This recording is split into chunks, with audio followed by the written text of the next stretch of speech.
ଦେଖନ୍ତୁ ବାଲେଶ୍ୱରରେ କେମିତି ହେଇଥିଲା ଟ୍ରେନ୍ ଦୁର୍ଘଟଣା। ତ ଏଇଥିରେ ଦେଖନ୍ତୁ 3ଟି ଟ୍ରେନ୍ର ଦୁର୍ଘଟଣା ହେଇଥିଲା। ଦେଖନ୍ତୁ କେତେ ପୁରା ଲୋକ ପୁରା ଆସିଲେ। ମୁଖ୍ୟମନ୍ତ୍ରୀ ଆସିଥିଲେ। ମୁଖ୍ୟମନ୍ତ୍ରୀଙ୍କ ଆସିଲା ପରେ ସ୍ଥାନୀୟ ଲୋକଙ୍କ ସହ କଥାବାର୍ତ୍ତା ହୋଇଥିଲେ, ଆଶ୍ୱାସନା ଦେଇଥିଲେ। ରେଳମନ୍ତ୍ରୀଙ୍କ ସହ କଥା ହୋଇସାରିବା ପରେ ତାପରେ ବାହାରିଥିଲେ ସେ ମୁଖ୍ୟମନ୍ତ୍ରୀ ହସ୍ପିଟାଲକୁ ଯିବାକୁ।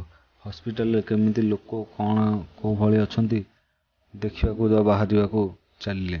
ତ ହସ୍ପିଟାଲରେ ପହଞ୍ଚିଲା ପରେ ଲୋକମାନେ ତାଙ୍କର ପଛରେ ଧାଡ଼ି ହୋଇ ଆସିଥିଲେ। ଆଉ ଲୋକମାନଙ୍କୁ ଦେଖି ମୁଖ୍ୟମନ୍ତ୍ରୀ ଭାବ ବିହ୍ୱଳ ହୋଇଯାଇଥିଲେ। ତ ବହୁତ ଯନ୍ତ୍ରଣାର ସହ କଷ୍ଟର ସହ ଲୋକମାନେ ହସ୍ପିଟାଲରେ ଆଡ଼ମିସନ୍ ହୋଇଥିଲେ।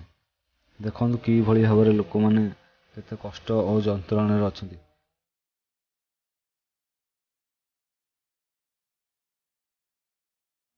ତାପରେ ଡକ୍ଟରଙ୍କ ସହ କଥା ହେବା ପରେ ମୁଖ୍ୟମନ୍ତ୍ରୀ ତାଙ୍କୁ କଟକ ସ୍ଥାନାନ୍ତର କରିବାର ବ୍ୟବସ୍ଥା କଲେ। ଯେଉଁମାନେ ଅଧିକ ସିରିୟସ୍ ଅଛନ୍ତି ତାଙ୍କମାନଙ୍କୁ କଟକ ସ୍ଥାନାନ୍ତର କରିବା ପାଇଁ ଡକ୍ଟରଙ୍କ ସହ କଥା ହେଲେ। ଦେଖନ୍ତୁ କେମିତି ମୁଖ୍ୟମନ୍ତ୍ରୀ ଲୋକଙ୍କ ସହ ଆସି ସିଧାସଳଖ କଥା ହେଇଛନ୍ତି। ମୁଖ୍ୟମନ୍ତ୍ରୀ ବାଲେଶ୍ୱର ହସ୍ପିଟାଲରେ ପହଞ୍ଚି ଲୋକମାନଙ୍କ ସହ କଥା ହେଇସାରିବା ପରେ ତ ଏବେ ବାହାରି ଚାଲିଲେ। ତ ଦେଖନ୍ତୁ ମୋଦି ଆସିଲେଣି ହାରି ଘଟଣାସ୍ଥଳରେ ପହଞ୍ଚିଲେ। ତ ମୋଦି ଆସି ଦେଖନ୍ତି ତ କେମିତି କ'ଣ ହେଇଛି ଆଉ ଲୋକଙ୍କ କ'ଣ କଲେ ଭଲ ହେବ ସେଥିପାଇଁ ତଦାରଖ କରୁଛନ୍ତି।